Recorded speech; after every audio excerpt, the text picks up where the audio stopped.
Welcome back, everyone, to the deep dive. Great to be here. So today we've got this really interesting pile of material, all focused on something, well, pretty universal. Definitely.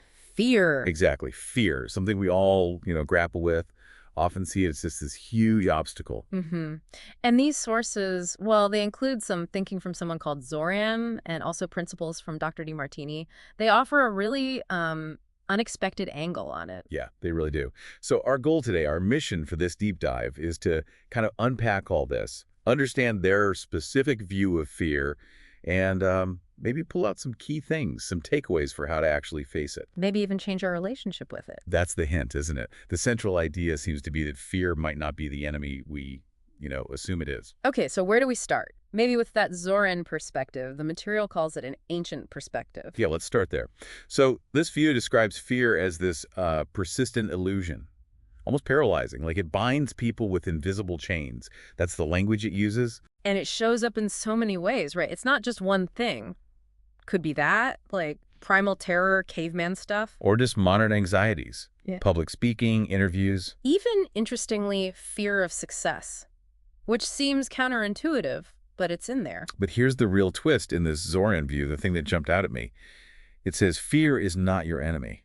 Right. It's framed more like a messenger, but a misguided one. Yeah, like a protective mechanism that's just, I don't know, lost its way in the modern world or something. Confused. And understanding that, seeing it not as the bad guy, but as this sort of confused signal that's presented as the key, the gateway to getting free. Okay, so building on that idea of a confused signal, the material then brings in Dr. DeMartini's principles. And his work seems to give a framework for why fear feels so intense. He connects it, and other strong emotions, to this idea of perceived imbalance. Imbalance. Okay, so what does that mean specifically for fear? Well, with fear, it's the perception of, like, overwhelming drawbacks, potential pain. You look ahead and all you see is the negative, the risk, the potential loss. And crucially, you see little or no potential upside, no benefit, no support, no gain in that same situation. Exactly. It's a totally one-sided view. You're fixated on what might go wrong. It's like tunnel vision for disaster. You're ignoring or just completely missing the equal and opposite potential, the potential for growth or learning or even finding protection because of the situation. Which kind of makes sense when you think about our basic brain wiring. Ah, the primal brain stuff. Yeah, the sources bring that up. Our brains are fundamentally wired for survival, that fight, flight, or freeze response. Essential if you're actually facing, a saber-toothed tiger. Definitely. Our ancestors wouldn't have lasted long without it. But the problem is, and the text points this out clearly, that same system misfires constantly in modern life. Right. It gets triggered by things that aren't actual physical threats, like Like having a tough conversation. Or thinking about applying for a new job. or someone snubbing you at a party, or just stepping outside your comfort zone. Things that feel threatening, but aren't, life or death. And that feeling of fear in those moments, the material suggests it's often just a projection, right? Yeah, projecting past pain onto a future possibility. It's like making a judgment call that the future has to be worse than the present. Based on this skewed, incomplete perception you're having right now. Exactly. Which leads to this great analogy they use, the dragon's shadow.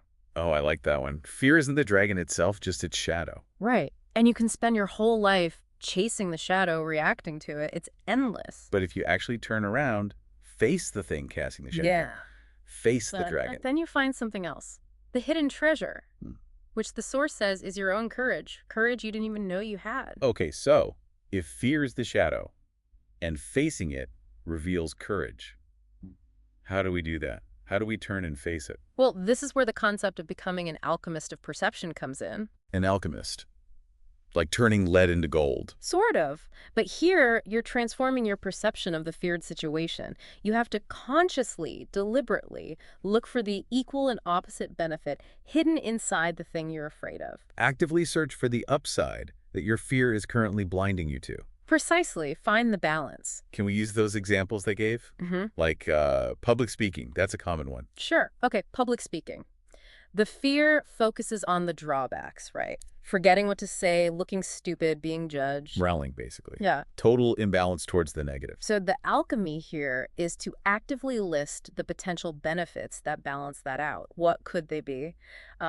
Sharing valuable information, inspiring someone, Yeah, or maybe mastering a skill, gaining confidence just by doing it, even connecting with people. Exactly, finding those counterweights. And the other example, financial loss. That feels pretty fundamental. It does, and the drawbacks are obvious: insecurity, not paying bills, loss of status, stress. Big ones. So where's the potential benefit there? That seems harder. It might seem harder, but the principle says it's there. You have to dig. Maybe it's learning resilience, discovering new ways to make money that actually suit you better. Or maybe simplifying your life, getting clear on what really matters beyond money, fostering creativity to solve problems. Yes, all of those. The sources really push this idea that the benefits always exist, even if they're not immediately obvious when you're in that fear state. Okay, so you do this work. You actively look for and, crucially, acknowledge these hidden benefits. What happens then?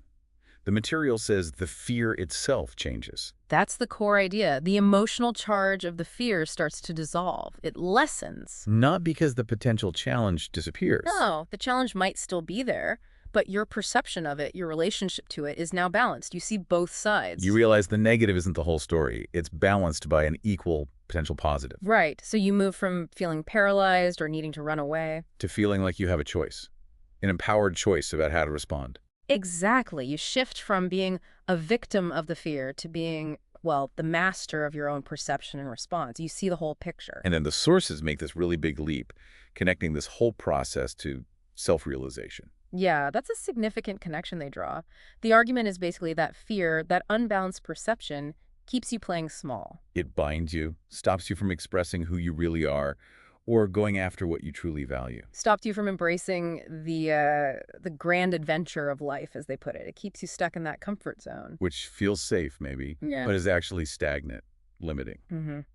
But when you find the courage to step through the fear by doing this internal alchemy, finding the balance, the hidden benefit, that's when you unlock deeper things. Like what? Reserves of courage, wisdom, your own potential, things that were blocked by the fear before. So it really boils down to this power of perception, the choice point. That seems to be the ultimate message. The power to choose your perception is the power to choose your response, your experience, your destiny, in a way, unbound by those old illusions of fear. It's a powerful idea. Yeah. And they don't just leave it as theory, right? There's that practical exercise, the dragon trial. Yeah, I liked that part. It makes it concrete, something you can actually do. So how does it work? Step one is pick a fear. Pick a specific fear, yeah, one that's actually holding you back right now. Make it real. Okay. And then you, what? List the bad stuff. List the perceived drawbacks. Be totally honest. What are you actually afraid will happen? What negative outcomes, what losses, what suffering are you associating with it? Write it all down. Get clear on that perceived downside. Got it. Step two. This must be the balancing part. Exactly. Apply the DeMartini principle. Yeah. For every drawback you just listed, you brainstorm and write down at least one equal or greater benefit that could possibly arise from that same situation or outcome. Okay, like their example. If you fear failure. Right. Benefits could be learning what doesn't work, super valuable, gaining resilience, finding new strategies, becoming more humble, clarifying priorities. Makes sense. Or the rejection example, if you fear rejection. Benefits there could be finding out who your real friends or allies are, developing more self-reliance, getting clearer on your own boundaries, maybe making space for people who are actually a better fit for you. Because you stopped trying to please everyone or fit in where you didn't belong. Precisely. And the key is you really got to dig. The sources insist the benefits are always there, even if they feel hidden at first. Okay, drawbacks listed, benefits listed side by side. Then step three. Step 3 is reframing. Look at both lists. How does seeing that balance actually change how you feel about the fear? Does it seem less huge, less paralyzing, maybe more manageable? Maybe even interesting. Or exciting in a weird way. Could be. And then the exercise says, write a little statement for yourself about how this fear, now that you see its balanced nature, can actually be a catalyst for your growth, not just a wall stopping you. So the whole point of the exercise is this conscious rebalancing act, dissolving the emotional power of the fear. Yeah, by revealing its hidden flip side, its potential positive purpose, turning it from a paralyzing force into maybe even a guiding light. Wow. Okay, so summing up this whole deep dive then, the core idea from these sources is pretty radical, really. Fear isn't the monster we make it out to be. It's more like a perception of imbalance. And the way to deal with it isn't just to fight it or run from it. But to consciously look for the hidden benefits within the thing you fear. to bring it back into balance in your own mind. And doing that dissolves its power over you. And that dragon trial exercise gives a really practical method to start doing that, to apply it to your own life. Yeah, a tangible first step. This really does challenge how we usually think about fear, and it leaves us with that final thought from the material, which feels quite profound. If the power to choose your perception is the power to choose your destiny, unbound by fear, Then the question becomes, what fear will you choose to rebalance today?